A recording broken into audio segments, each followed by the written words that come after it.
Il pensait avoir le dernier mot, il a même pris la confiance.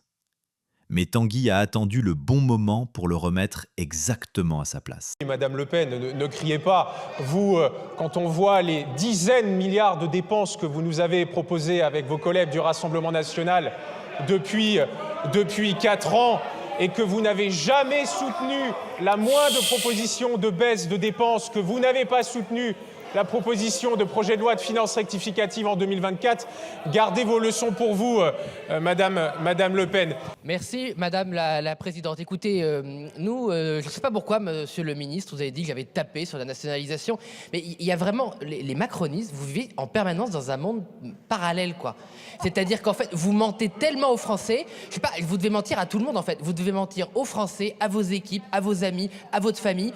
Vous êtes dans le mensonge permanent et donc vous pensez que tout le monde ment. Alors ici, on dit la vérité, donc je n'ai pas prononcé un mot pour taper sur la nationalisation. Pour une raison simple, nous avons une vision pragmatique de la nationalisation. Et Marine Le Pen l'a rappelé à de nombreuses reprises, c'est le dernier outil de la politique industrielle. Nous ne sommes pas encore dans la nécessité d'utiliser ce dernier outil. Mais peut-être qu'il le faudra. Peut-être qu'il le faudra, car nous n'avons pas spécialement confiance dans le capitalisme indien. Pas parce qu'il est indien, mais parce qu'il est étranger. Nous n'avons pas confiance dans les intérêts capitalistes et partenariats des étrangers. Nous n'avons confiance que dans l'intérêt de la France. Mais je comprends que pour vous, ce soit inenvisageable, parce que vous pouvez critiquer le fantasme de Sansu à Bercy. On a vécu la réalité de Macron à Bercy. C'est évidemment le saccage des intérêts français à des intérêts étrangers.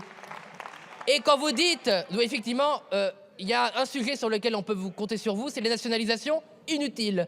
Vous avez réussi à inventer la nationalisation qui ne sert à rien, c'est-à-dire à nationaliser une entreprise qui était déjà possédée par les intérêts français, à savoir EDF. La Cour des comptes, tellement consternée elle-même qu'elles doivent travailler sur un sujet qui ne servait à rien, vous a rendu un rapport que vous n'avez sans doute pas lu, qui explique que ça ne servait à rien.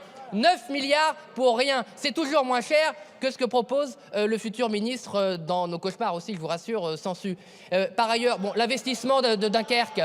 Je rappelle pour finir que personne ne l'a dit pour le moment, donc je vais le dire, le fameux grand investissement d'ArcelorMittal à Dunkerque est payé pour la moitié par les Français à travers les certificats d'économie d'énergie. Donc effectivement, je comprends qu'ils sautent sur l'occasion, parce que avoir un investissement qu'ils sont censés faire payé par la moitié par les contribuables français, pourquoi se gêner? Peut-être qu'un jour ils le vendront, mais quand ils le vendront, pendant tout